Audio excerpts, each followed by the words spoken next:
Muy buenas tardes, qué bueno que nos acompañas una semana más en una emisión más de Enredados. Hoy nos estás escuchando, que es 16 de septiembre. Seguramente ya te echaste el pozolito, las tostadas, las enchiladas, seguramente ya andas crudo. No, ya es tarde, ya pasó la cruda, ya te echaste los chilaquiles, ya el tequilita se acabó, el mezcalito. Bueno, pero hoy para nosotros es, bueno, y para ti también, nomás que no, ¿sabes? Es 14 de septiembre, Día del Trabajador de la Radio y la Televisión. Muchas felicidades aquí a mis compañeros Felicidades, Richard, Javi, Javi. todos los que están, pues ya no sé ni quién está porque me llevé la sorpresa de que ya el que creíamos que estaba ya no está. Hoy estamos y mañana no estamos. No somos nada en este mundo. Pero muchas felicidades porque también trabajó, ¿no? Y muchas felicidades a todos los que están en el radio y la televisión.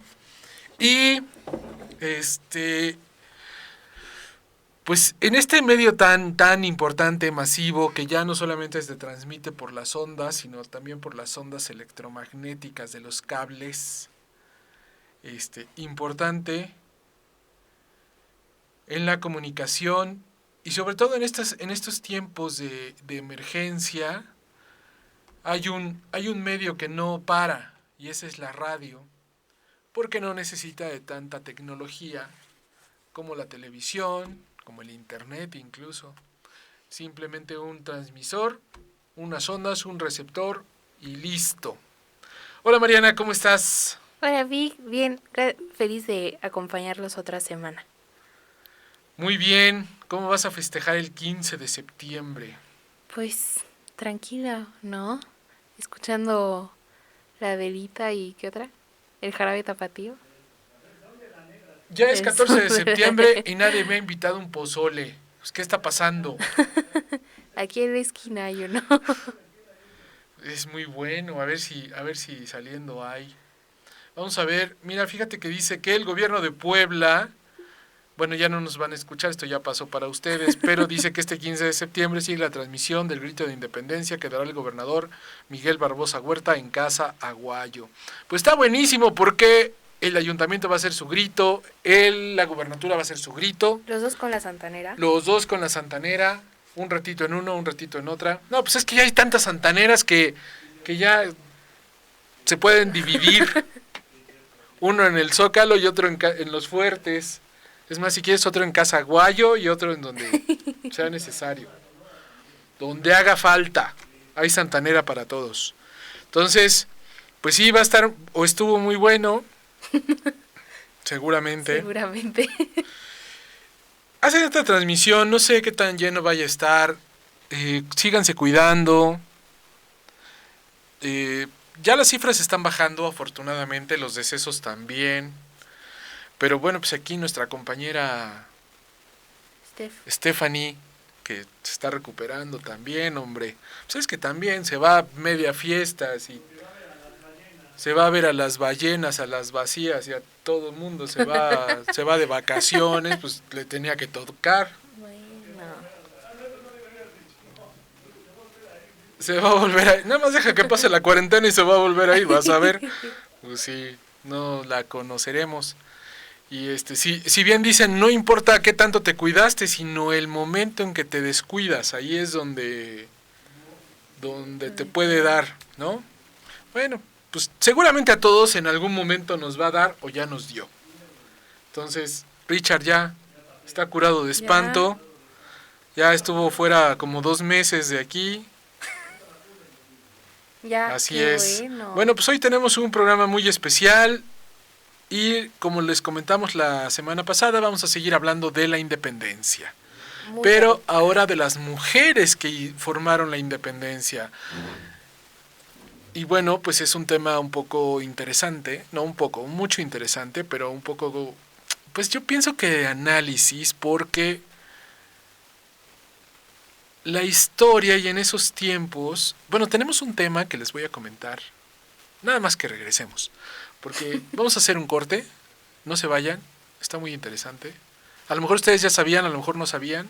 Yo cuando me enteré dije, ¡ah, caray! Pero bueno, pues no es sorpresa. Nos cuentas. Regresamos.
Muy bien, pues ya estamos de regreso con este tema súper interesante.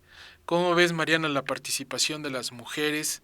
Pues no solamente en la independencia de México, sino en la independencia o en la historia ¿No nos ibas a dar un dato? mundial.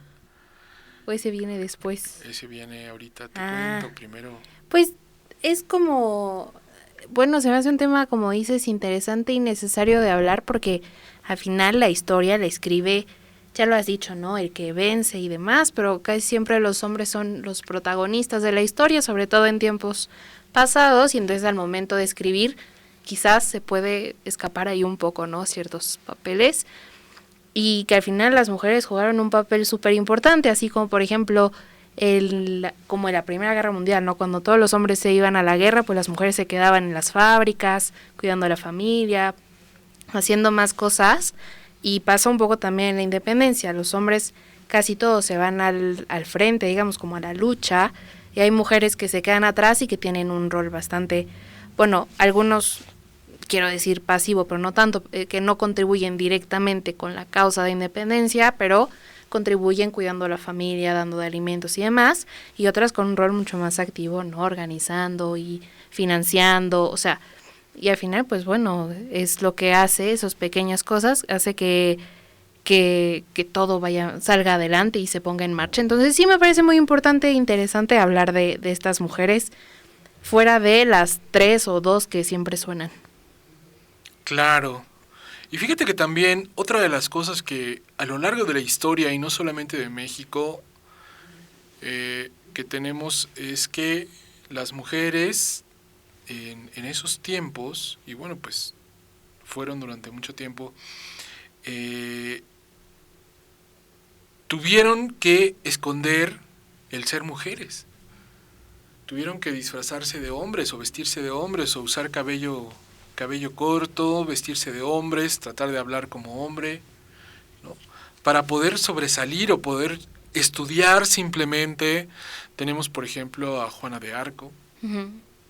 A Juana de Asbaje también. Tenemos bueno, pues varias mujeres que han tenido que tomar esa decisión para poder sobresalir o poder llevar a cabo sus sueños, sus estudios, y no quedarse a lo mejor en el papel de que en esos tiempos, y que bueno, a lo mejor en algunos lugares en la actualidad, pues se sigue utilizando, como son el cuidar a los hijos. Realmente en este escrito del que les vamos a hablar hoy, menciona que bueno, pues en esos tiempos, en tiempos de la independencia de México, la mujer estaba en un papel de procreación, simplemente. Sí. No tenía otro papel en la sociedad, ¿no? Bueno, pues tal parece que tenemos un héroe nacional de la independencia que pasó por este trance de que era mujer y se vistió de hombre. Ah, caray. Suelta la sopa. No solamente eso, sino que fue sacerdote y estuvo a las órdenes de María Morelos y Pavón. ¿Cómo ves? Órale. Bueno, pues estudios recientes dicen que era un hombre delgado, de baja estatura, barbado, aunque en ninguna de las imágenes que hay de él se le nota vello facial, de voz gruesa, que aparentemente era producto del gran número de cigarrillos que consumía al día. A ver si sabes de quién estamos hablando. Pues es conocido, es un héroe nacional. De hecho, está en la rotonda de los hombres ilustres y de los héroes nacionales. Ay. No. No. No. Ay, ¿quién será?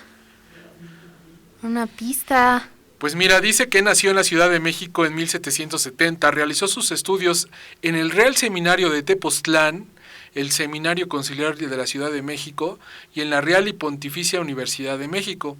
Ordenándose como sacerdote el 12 de marzo de 1796, se unió a las filas insurgentes del cura José María Morelos y Pavón el 16 de noviembre de 1811. Bueno, pues fue fusilado y ahorita yo les voy a contar mi punto de vista, porque tengo mi punto de vista. Resulta que de quien estamos hablando es de Mariano Matamoros. Ah. Pero ¿por qué surge hasta ahora esto de Mariano Matamoros? Bueno, pues resulta que sacaron sus restos en la tumba. Para analizarlos. Pues los iban a cambiar de lugar, yo creo, pero resulta que es el informe del INAH, del Instituto Nacional de Antropología e Historia, que determina que los huesos que están dentro de la urna pertenecen a una persona de género femenino de entre 40 y 45 años de edad, de una estatura de unos 51 centímetros, y bueno, en las crónicas de la época se indica que Mariano Matamoros no solía desnudarse en presencia de otros hombres, por razones que nunca quedaron claras. Según el cronista de la época, Carlos María Bustamante describió al héroe patrio de la siguiente manera. Bueno, lo que ya comentamos, hombre delgado, de baja estatura. Cuando abrieron la urna había una botella con un papel dentro que decía que bueno, que los restos pertenecían a Mariano Matamoros, pero recordemos que Mariano Matamoros fue fusilado y que sus restos, bueno, pues aparentemente son de él, pero nadie puede asegurar que son de él. También había la suela de sus botas, pero pues nadie puede asegurar que eran las suelas de sus botas. Lo que encontraron en la botella esta, el papel certificado, pues era de que los restos pertenecían a una persona que se encontraba ahí, donde aparentemente él había sido fusilado, y que se encontraba la suela de sus botas y el cuello del que usan los sacerdotes. Ah, ya Ajá. Entonces, bueno, Órale. yo no creo, no lo sé, pero se me hace difícil que una vez que fue fusilado hayan dicho vamos a guardarle los honores, pues si fue fusilado por el enemigo. Ahora, si leemos el informe de la persona que analizó estos restos, dice que hay huesos que no corresponden a la misma osamenta. Entonces, ¿quién nos puede asegurar que sí era o no era? O que sí son o que no son. ¿Qué es eso? ¿Qué son? Pero bueno. Por eso se llama Pozolería Matamoros. Por eso se llama Pozolería Matamoros. Richard, ¿qué pasó? Richard sacando lo fino. Órale. Pero, pero sí es... Bueno, pero ya te deja un poco la duda, a lo mejor, ¿no? Y el dicho popular, y entonces ya empiezan a salir todas esas historias, ¿no? Pero a mí se me hace así como cuando dicen, oye, fíjate que fulanito, pues no sé, era, o hizo esto, ¿no? Uh-huh. Y entonces todo el mundo empieza a contar, no, pues a mí me pareció que sí, porque el otro día, no sé qué. O sea, ya todo lo ligan con ese hecho, Ajá. ¿no? Puede ser que sí, puede ser que no. En Sí, fin. buen punto, buen punto. Pero bueno, las noticias y los artículos, a mí me llamó mucho la atención porque dicen que es un héroe transgénero de la independencia de México. El Sol de México dice, un hombre trans en la guerra de independencia. Las pistas que llevaron a los investigadores. México desconocido, Mariano Matamoros, héroe transgénero de la independencia. Actitud, Mariano Matamoros, héroe transgénero de la independencia. México Travel Channel, Mariano Matamoros fue un héroe transgénero.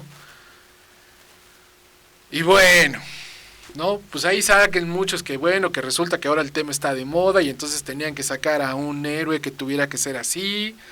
Entonces, ahora, fue héroe. Yo creo que el punto aquí es saber si era mujer disfrazado de hombre, nada más, o sea, ese es el punto, nada más, ¿no? Ujú. Bueno, no disfrazado, sino vestido de Vestido hombre de que hombre. tomar actitudes, pues por lograr ese protagonismo, que sé, pero ser cura, ordenarte cura, me recuerda a la película esta de la Pontífice, no sé si la vieron. Ah, claro que es papa, pero, ajá, Pero es es mujer. mujer, sí. ¿No? De hecho, hay unas sillas por ahí en varios museos donde la parte de en medio está abierta. Y era porque a los sacerdotes se les hacía una prueba donde se sentaban, Ajá. alguien introducía la mano y verificara Hacía la que prueba. fuera hombre. Ok, órale, esa no me la sabía. Pues aquello que... Verificaba. Ay, Richard, hay cosas que no se te pueden explicar. Yo creo que se hace. Entonces, bueno, son esas sillas que están en los museos y esta era la prueba que se hacía. Ahora, claro, para el amarillismo periodístico y todo lo demás, que si era trans, que si era trans, yo creo que eso no es importante, ni sus conductas, ni sus costumbres, No, bueno, igual le ponen esa etiqueta porque es un término que ya existe. ¿no? Y que que en la está de época moda. no existía. Bueno, deja la moda. Es un término que ya existe y que antes no existía. Y que está de moda. Ok, bueno.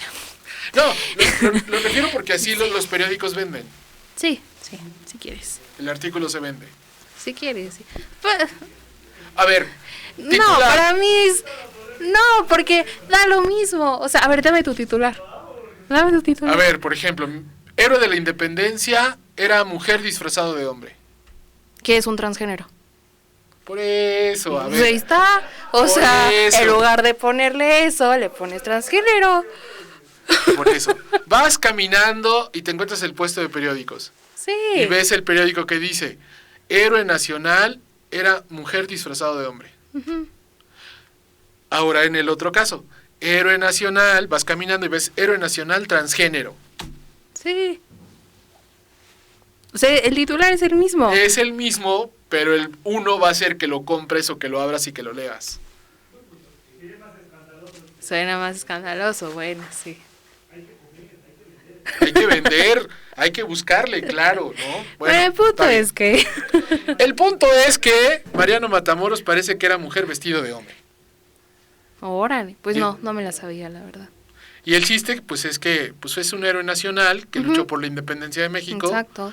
Y que bueno, pues entonces ahora los que están en la lucha esta, pues ya tienen un héroe nacional también a quien representar. Y bueno, ¿verdad? No es lo mismo, pero bueno, está bien. Pues, vende. ¿No? Vamos a poner el titular en Ansus. Enredados dice... Y la próxima semana rompemos el rating. Y te cancelan y no, no es cierto. Y tenemos aquí a los LGBT afuera, con una manta y, ¿no? Bueno, pues vamos a nuestro tema del día de hoy, que son mujeres en la independencia, y vamos a hablar sobre el trabajo. La verdad es que nos basamos en el trabajo que se llama México, Independencia, Mujeres, Olvido, Resistencia, Rebeldía, Dignidad y Rescate, un trabajo de María de J. Rodríguez Guerrero. Y es un trabajo que, o sea, sí habla de estas mujeres, pero me llama la atención que las menciona, pero sobre todo te da el contexto de cómo era ser mujer en la época de la independencia, qué es lo que hacían, porque al final no necesariamente se habla de su historia en los libros o tan abiertamente, y un poco qué les pasó después, ¿no? Y eso, cuál era su papel dentro de la independencia. Claro. Sí. Y la primera que habla es Altagracia Mercado, que también se conoce como la heroína de Huichapan. Y nace, bueno, en Huichapan, que es Hidalgo, y se sabe que financió la formación de un batallón que ella misma dirigió y que se integra al bando insurgente por la lucha de la independencia.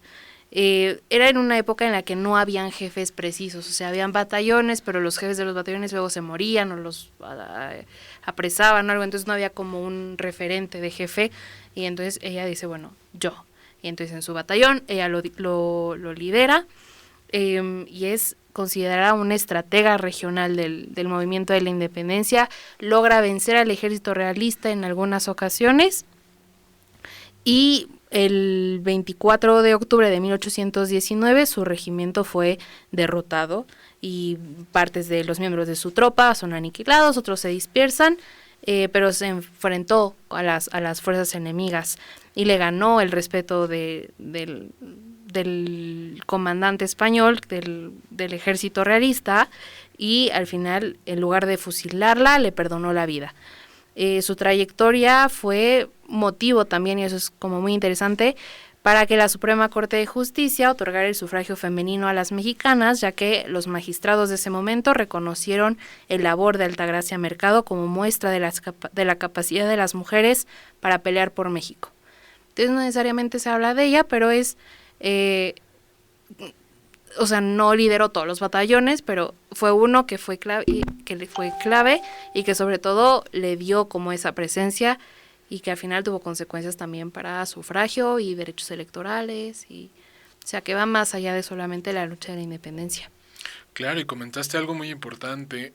En las luchas de este tipo, de independencia, de rebeldía, a menos de que sea un golpe de Estado, el bando insurgente normalmente no tiene formación militar, por lo tanto no hay rangos, no hay cabezas, no hay una disciplina militar, claro, como normalmente hay del otro lado, que generalmente es un gobierno, donde el ejército lo apoya. Por eso digo, salvo que sea un golpe de Estado, será de esta manera. Esto obviamente supone varias cosas, y era de lo que Hidalgo se quejaba, o bueno, no se quejaba, sino que hacía referencia de su ejército. No tienen disciplina, no obedecen. O sea, él, por más que quiso que se detuvieran el pillaje, no logró detenerlos porque no hay una disciplina militar, no hay rangos, o sea, hay un jefe, alguien que los manda, alguien que los ordena, pero no hay un escalafón. De facto, o sea, no es oficial, digamos, y claro, no es como... Claro, sí. ¿No? Poco a poco se van uniendo a este ejército, a esta muchedumbre, militares rebeldes o insurgentes, como fue el caso de Vicente Guerrero, que sí era militar, y hubo varios militares que formaron parte del ejército realista y que pasaron del lado de los rebeldes, ¿no? Por lograr una independencia, etcétera, por lograr sus objetivos, pero ya fueron militares, por lo tanto ya tenían esa disciplina, tácticas, estrategia militar, que obviamente les ayuda en el triunfo, ¿no? Para enfrentar un ejército que sí es ejército, o sea, que sí ha tenido toda esa educación militar, ¿no? Bueno, en aquel tiempo México no contaba con el colegio militar. En realidad, los oficiales se formaban en el ejército, pero no había como tal un colegio militar que formara oficiales del ejército, ¿no? Entonces, bueno, por eso venían de España ya formados y tenían ahora la característica de este ejército, pero los insurgentes no tienen esa formación. Bueno, ahora vamos a hablar de otra de la siguiente heroína, que se llama Mariana Rodríguez del Toro Lazarín. Y justamente en el trabajo hacen referencia a una calle en Ciudad de México. ¿Cuántas veces hemos pasado en cualquier ciudad, no solamente en la Ciudad de México, ¿no? Oye, pues fíjate que vivo en Fray Servando Teresa de Mier ¿Y quién fue Fray Servando Teresa de Mier? ¿No? Ujú. ¿Quién fue ¿Quién Fray era Fray Servando Servando Teresa de Teresa de Mier? Mier? Ah, ¿no? Bueno, pero la cuestión aquí es que, por ejemplo, el Boulevard Vicente Suárez. ¿Y quién fue Vicente Suárez? Sí, sí. Fue un cadete. ¿Y qué hizo el cadete? Pues era el poblano de los niños héroes, y, ¿no? Exacto. Bueno, Si fue mito o realidad. ¿no? Pero ¿cuántas veces nos encontramos así con que la calle se llama fulanito de tal? ¿Y quién fue No fulanito de sabes. tal? Pues quién sabe. Ujú. O que la colonia se llama, no sé, otro héroe, ¿no? ¿Y quién fue? ¿Quién sabe? ¿O por qué se llama el estado Hidalgo? Ujú. Ahí nació o nada más en su honor. ¿Por qué se llama Coahuila de Zaragoza? Si no nació ahí, ¿no? Bueno, muchas cosas y muchas dudas. Y Paseo Bravo, ¿es por Nicolás Bravo? No es por Nicolás Bravo. Es por otro Bravo. Que no fue No, que Tony Nicolás. Bravo, pero no fue Nicolás. Bueno, pues una de estas calles, y Mariana lo conocerá mejor, que dicen que es una bonita calle de la Ciudad de México, en el corazón de la ciudad, justo donde se inicia el barrio de La Lagunilla, se ubica una linda calle llamada Mariano Rodríguez del Toro Lazarín, y es la que se encarga de unir dos emblemáticas arterias del centro histórico, República de Chile y Allende. Se trata de una pintoresca calle peatonal que destaca las coloridas edificaciones del siglo XIX que yacen a sus costados y la profusa cantidad de jardineras con altos árboles que viven a lo largo del camino. Es verdaderamente uno de esos lugares entrañables del centro, que da gusto encontrar y recorrer, pero por más que una calle es un recordatorio de la etapa de independencia de nuestro país y el papel que jugaron las mujeres durante las tertulias secretas que se organizaban. Mariana Rodríguez del Toro fue una novohispana que simpatizó con el movimiento insurgente. No se sabe con exactitud la fecha de su nacimiento, sin embargo que se estima que fue alrededor de 1790. Pese a que la independencia de México se recuerda, fue en 1810, lo cierto es que fueron años de conspiración y batallas las que le otorgaron finalmente la libertad al país. De los planes se gestaron destacan aquellas conspiraciones que se concibieron en secreto, dentro de las residencias novohispanas que escondían detrás del concepto de la tertulia. Pero también conviene rememorar a Mariana Rodríguez del Toro y a su esposo don Manuel Lazarín, pues fue en su casa donde se planeó la conspiración del año de 11, el lunes santo de 1811. La pareja se encontraba en su hogar con un grupo de amigos. Después de las 8:30 de la noche, la amena reunión fue irrumpida por las intensas campanadas de la catedral y otros ruidos de la artillería. La corona estaba celebrando la aprehensión de Miguel Hidalgo y otros compañeros. La noticia entristeció a los presentes, pues llegaron a la conclusión de que el movimiento había llegado a su fin. No obstante, doña Mariana dijo: ¿Qué sucede, señores? ¿No hay otros hombres en América aparte de los generales que han caído prisioneros? Libertar a los prisioneros, tomemos al virrey, ahorquémoslo. Ah, caray. Carajijo. O sea, no se andaba con medias tintas. O sea, Directo. durante aquella reunión se acordó apoyar la idea de Mariana, inclusive se estableció fecha para la aprehensión del virrey. Cabe mencionar que el plan fracasó, pero sin duda despertó al pueblo y sus ganas de seguir con los planes de independencia a pesar de la captura del cura Miguel Hidalgo. La conspiración que nació esa noche vio la integración de escritores, abogados y hasta miembros del clero y la nobleza. A doña Mariana y a su esposo los apresaron, y aunque la amenazaron, Rodríguez jamás delató a los demás miembros de la rebelde agrupación. Fue hasta 1820 cuando la pareja fue dejada en libertad. Hoy recordamos a Mariana con la calle homónima, que también se le conoce como la Puerta de la Lagunilla o la Calle de Jardín. Órale. Y creo que salió en un programa que se murió en 1821, pero antes de que México fuera independiente. Entonces no le tocó todavía ver México independiente, pero sí fue también justo, ¿no? De las que organizaba estas tertulias y brindaba el espacio donde todos podían, bueno, los que querían, podían ir a organizarse y daba ese espacio para que eso pasara. Claro. Como lo platicamos en el programa pasado, bueno, pues esas tertulias normalmente o había mucha gente que era literaria o que se reunían para platicar sobre las ideas, etcétera, ¿no? Exacto. Entonces de ahí es donde se llegaban a conocer las ideas de la Revolución Francesa, donde se discutían, donde decían que no estaban de acuerdo, donde se organizaban para liberar un país. Claro. Por ejemplo. Sí, y bueno, se hacían ahí porque obviamente las ideas de la Ilustración no eran compartidas o sea, al momento toda la educación pasaba por la Iglesia Católica, ¿no? Que era al final la que educaba, y obviamente las ideas de la Ilustración pues no eran tan compartidas por la Iglesia, entonces no podían llegar a los demás, ¿no? Y en estos espacios de tertulia donde se conocen y se analizan y se adoptan también a su manera y a su interpretación.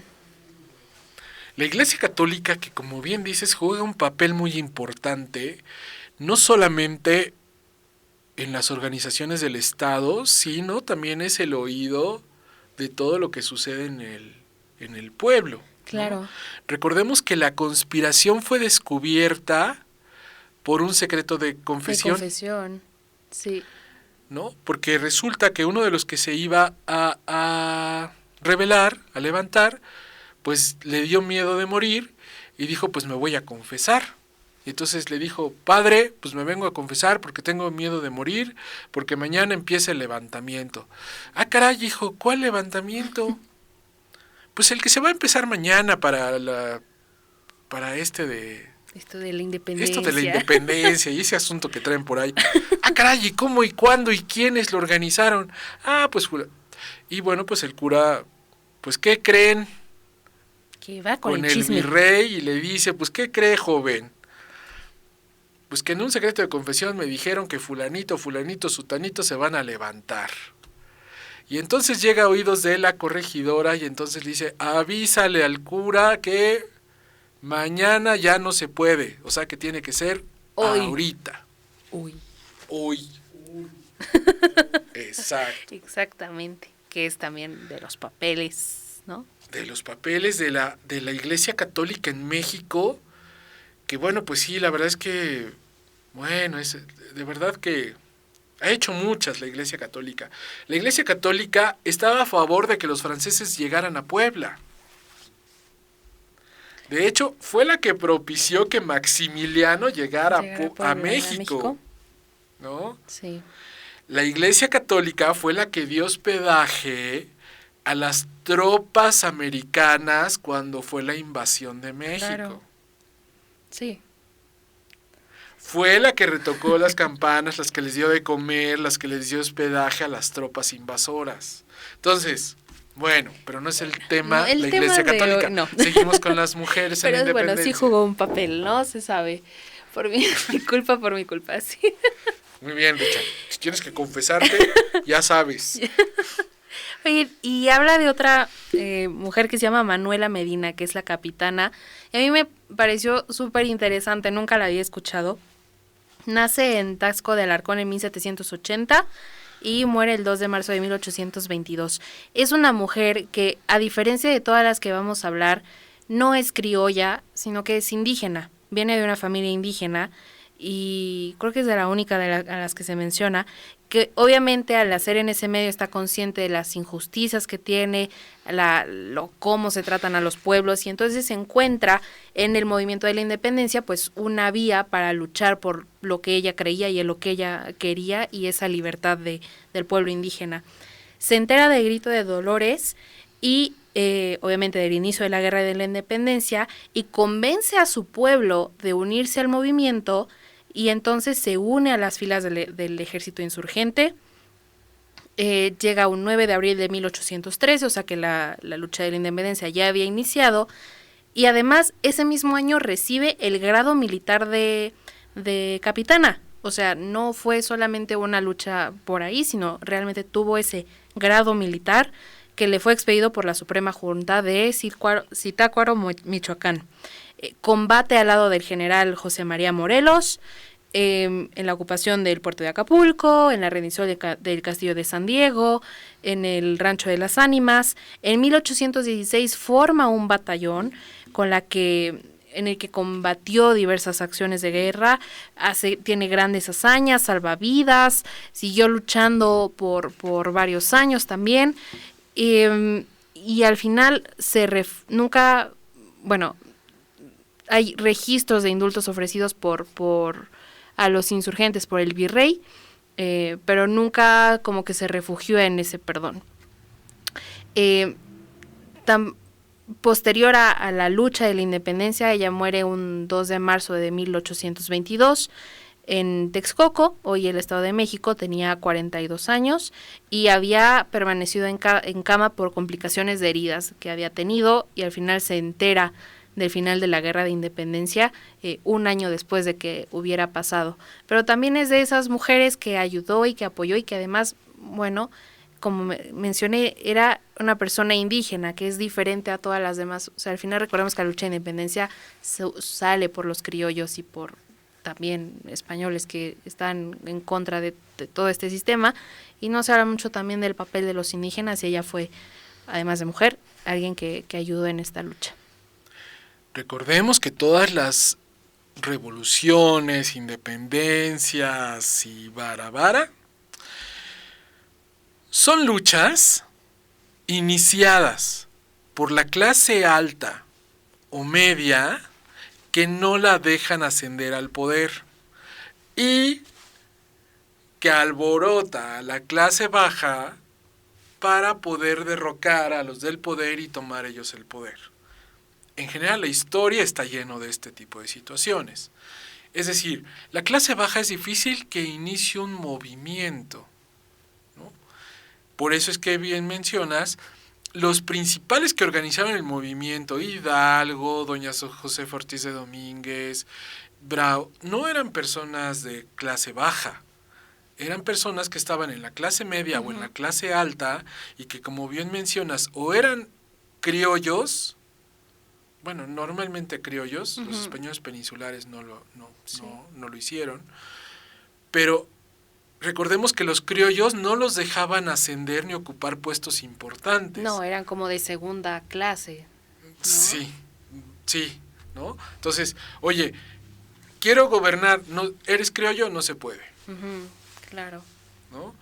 Oye, no, ¿eres criollo? No puedes ascender. Entonces los criollos dijeron, oye, ya, ¿no? Y aparte le tenemos que pagar impuestos a la corona francesa, pues no. Pues ¿cómo? ¿No? Sí, claro. Entonces, como bien dices, el caso de Manuela, doña Manuela Medina, pues es que era indígena. Exacto. ¿No? Y viene esto y lucha por la independencia de México. Muy bien. Bueno, pues vamos con el siguiente caso. Oiga, profe.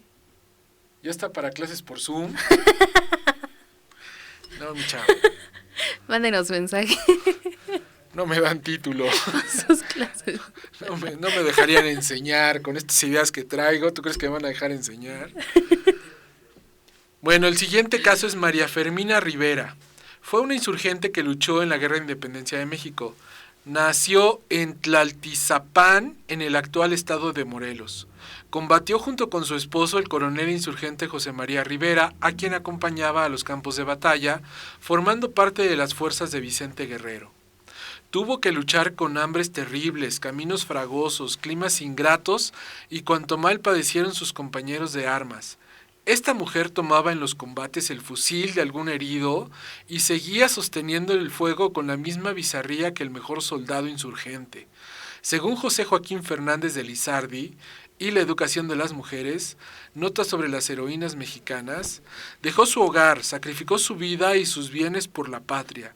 No se conoce con certeza la fecha de su muerte. Algunas fuentes afirman que pudo haber muerto en acción, mientras que otras que luchaba en Chichicualco, defendiéndose valientemente al lado de don Vicente Guerrero. En febrero de 1821, Otra fuente afirma que en 1823 solicitó un aumento en su pensión al gobierno del primer imperio mexicano. Bueno, el programa pasado mencionamos que todos los héroes de independencia tuvieron una pensión del gobierno, Ujú, sí. ¿no? Y bueno, pues ahí solicitó un aumento a su pensión, pero pues, hombre, no sabemos si fue ella o fue alguien que vivía de su pensión. Pero bueno, fue justo una de esas mujeres que se implicaban, no solamente de forma Claro. activa, sino también financiando y demás. Otra también es María Luisa Martínez de García Rojas, o también Lucía Martínez. Nace en Michoacán en 1780 y ella lo que hacía era comunicar a los movimientos, pues bien, comunicar al movimiento insurgente todos los movimientos de las tropas virreinales. Entonces mandaba cartas y lo que pasa, bueno, además de noticias, pues mandaba víveres y recursos y todas las comunicaciones. Era un poco como espía. Lo que pasó es que interceptaron una de sus cartas y le dijeron, pues no lo vuelvas a hacer. Le pusieron una multa, la procesaron y bueno, con una multa ya fue libre. Pero obviamente pues lo volvió a hacer 3, 4 veces y la última multa, que ya era de 4,000 pesos de la época, o sea, bastantito, ¿no? Sí, pues. Ya no la pudo pagar y entonces ya ordenaron su fusilamiento y pues ya se murió Luisa Martínez. Pero ella, su labor era esa, ¿no? Porque estaba en Michoacán, entonces tenía, como mencionamos, era criolla, también se dedicaba al comercio y entonces estaba todo en este círculo en el que podía enterarse de cuál iban a ser los movimientos de las tropas virreinales y lo comunicaba a los insurgentes. Y esa fue como su contribución, porque además, bueno, pues daba como movimientos tácticos para que pudieran anticiparlos. Sí, estas personas que informaban los movimientos, ¿no? Ya pasó por aquí, el ejército se va para allá, son tantos hombres, vienen armados, cuántas armas, qué armas tienen, qué tipo de ejército es. Toda esa información sirve para las guerras, ¿no? Los soldados, los generales, para poder planear esta situación. Hay una batalla que se dio en la que luchaban los realistas contra los insurgentes, pero hubo tanta niebla que no se veían los unos a los otros. Y de repente pues dijeron, oye, ¿dónde están? No se ven, ¿no? No había radares como ahora, no había estas imágenes. Ajá. Bueno, resulta que pues se quedaban ahí en la noche. Ajá. Y al siguiente día explotó la pólvora de los insurgentes, pero fue una explosión tan fuerte que todos salieron huyendo porque creían que ya se estaban atacando. Háblame para que sepas si te ataco o no, para ver dónde estás, dame una pista, ¿no? Exacto, como cuando juegas a las escondidas. ¿Dónde estás? Dame una pista, ¿no? Bueno, una explosión tan fuerte que los dos salieron corriendo, los liberales por un lado, los realistas hacia el otro. Pero claro, la gente que está por el lugar, que conoce esos lugares, ¿no? Pues estaba viendo la batalla. Y unos niños que estaban ahí decían, oigan, ¿por qué corren si los otros ya corrieron para allá? ¿Cómo que están corriendo? Sí, pues entonces van tras ellos, ¿no?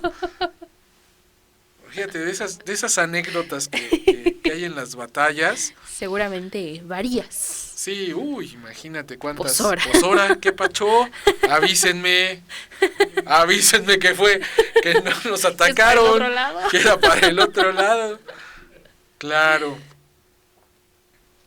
Bueno, seguimos con... Ay, me perdí. ¿Con quién estábamos? Con María Petra Teruel de Velasco. ¿Y ella quién fue? Platícanos. Mira, se le conoce como el ángel protector de los insurgentes.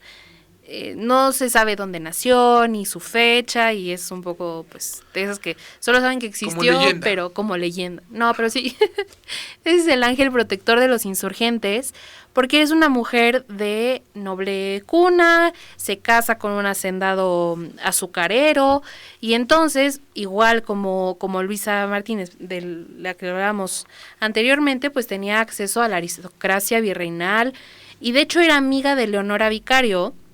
Compartía y fue también con ella con la que compartía sentimientos de libertad y soberanía y o sea están en el mismo círculo y lo que hacía pues era utilizar la fortuna de su familia a favor de los insurgentes, los protegía cuando estaban presos, o los si necesitaban esconderse pues le daba su los aceptaba en su hacienda para esconderlos y protegerlos durante días, daba también recursos y al final pues ayudó tanto que por eso se ganó que la conocieran como el ángel protector de los insurgentes. Muy bien, pues otro caso es las hermanas González, benefactoras del movimiento de independencia en la época de Miguel Hidalgo, Rafaela y Josefina González, fueron unas damas históricas que aportaron gran ayuda económica a la lucha de la independencia de la Nueva España. Eran de familia acomodada, llevaban amistad con la familia Hidalgo Gallaga, haciéndose visitas en la hacienda de Corralejo. Cuando las hermanas González se dieron cuenta que Miguel Hidalgo había iniciado la lucha de la independencia, comenzaron a vender parte de sus propiedades y le enviaron dinero en apoyo a la causa. Cuando se enteraron de la traición de Ignacio Elizondo en Acatitla de Baján, supieron con gran dolor de la muerte de Miguel y decidieron vender todas sus pertenencias para irse a vivir a la Ciudad de México.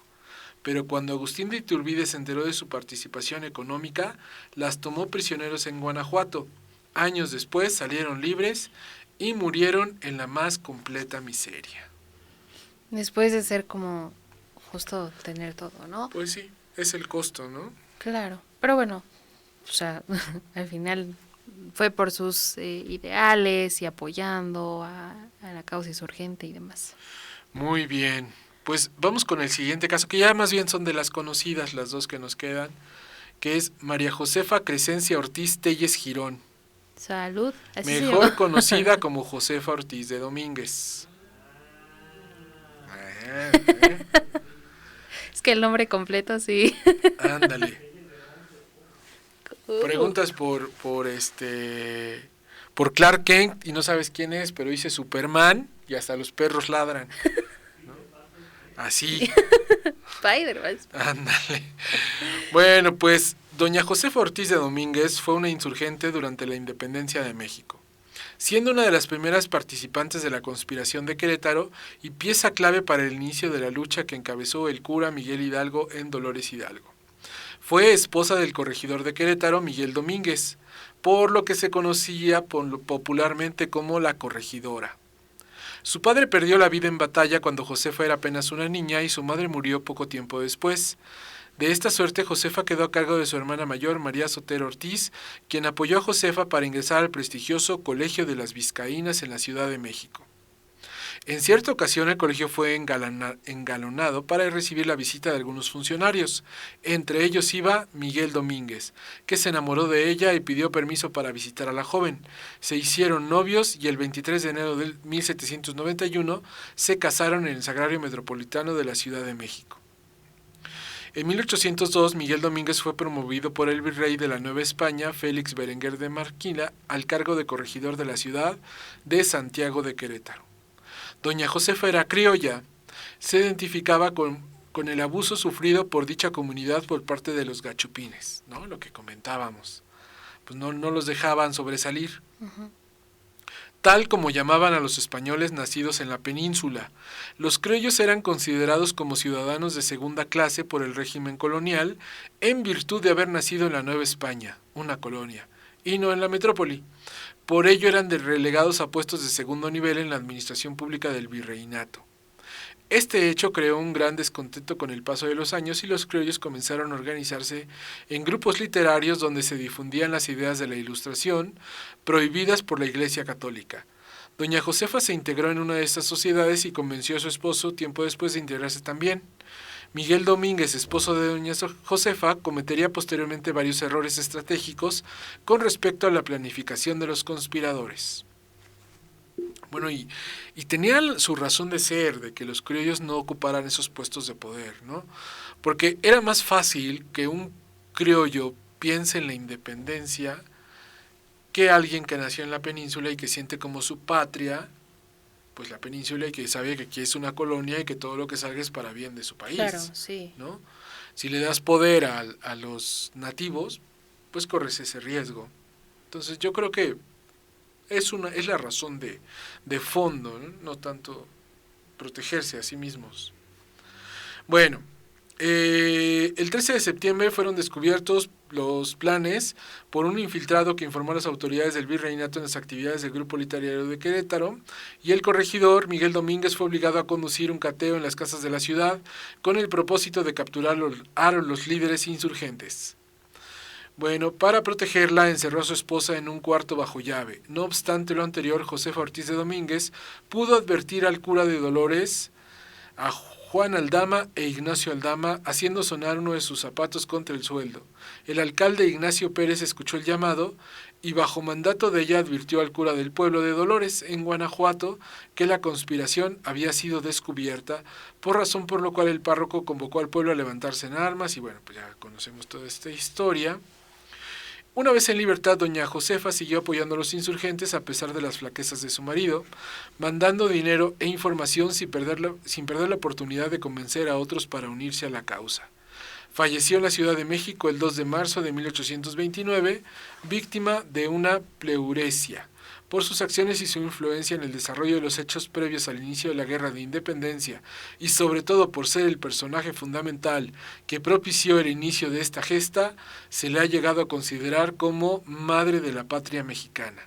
Actualmente sus restos mortales descansan en el Panteón de los Queretanos Ilustres en la ciudad de Santiago de Querétaro. Que es, pues, como dices, una de las dos más icónicas, ¿no? De las que más se conoce de la independencia. Así es.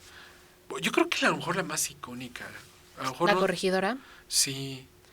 Pues quién sabe, bueno, Leona Vicario también, es como, ¿no? Como muy conocida. Muy conocida. Bueno, yo la verdad sí, bueno, sí había escuchado a Leona Vicario, pero no sabía tanto de su... Bueno, sí, de su historia, vida, claro. de las Sí, acciones sí. que tuvo, ¿no? Muy bien. ¿Tenemos a alguien más por ahí? Antes de Leona Vicario. No, de Leona Vicario, como... No, está Gertrudis Bocanegra, que también como... ¿Ya habías escuchado de Gertrudis Bocanegra? Creo que No. también es de las que, como de una de las tres que también se escucha un poco más. Era criolla, es de Michoacán, bueno, era de Michoacán, y también lo que hizo fue informar a las tropas insurgentes,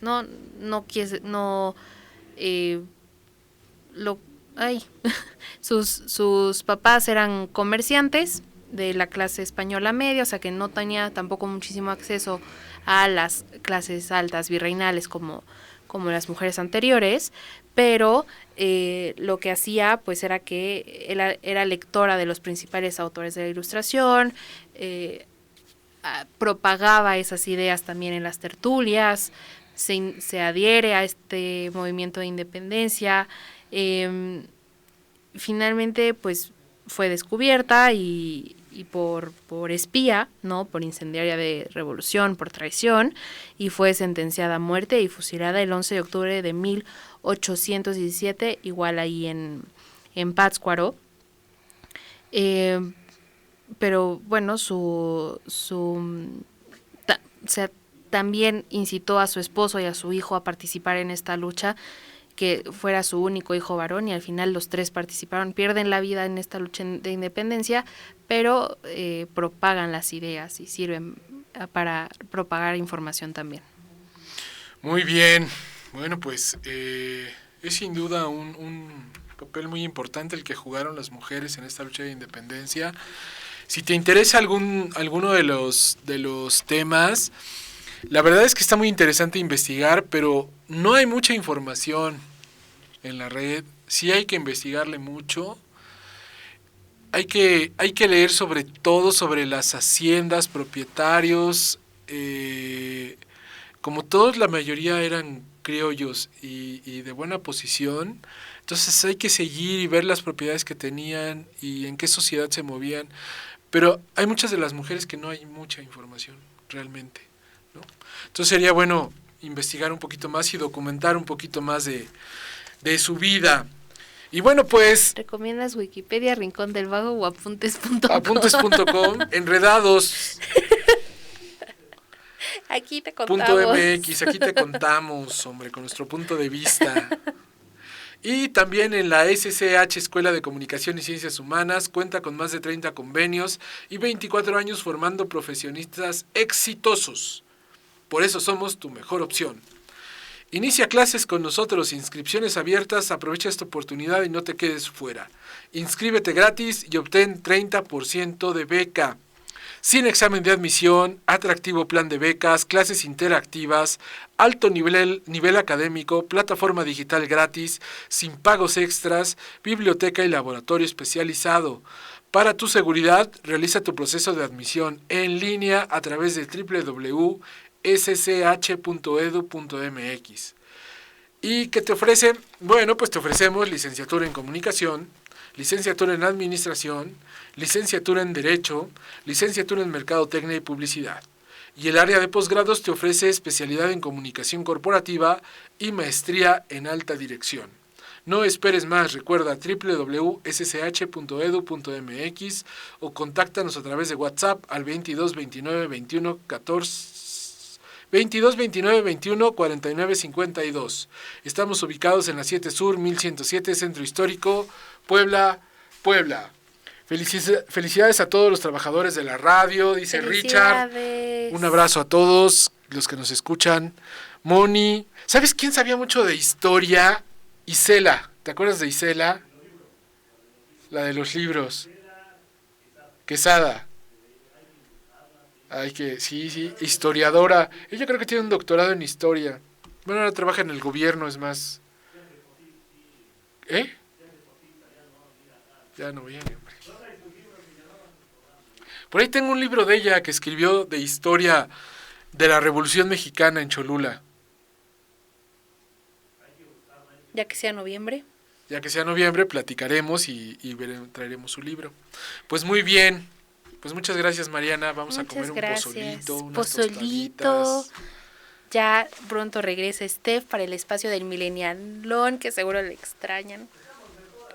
¿Qué pasó? No, ¿qué pasó? Sí se extraña. Yo quiero memes. Extrañamos esas, ¿cómo le llaman? Pues ese el espacio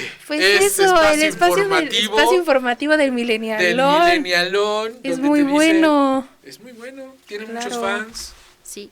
Muchos memes también. Y pues, ¿quién más experta que Stephanie para esa sección? Bueno, eso dice ella, ¿eh? Yo la verdad lo dudo. Felicidades a No Sirve la Consola, no se escucha, súbele. 3, 4... No, al revés. 5, 4, 3, Q. Vamos. Espera, corte, no se estaba transmitiendo nada, repetimos desde el minuto 1. Dicen que luego pasa. Hasta los mejores lugares pasa. Muy bien, nos escuchamos la próxima semana. Gracias.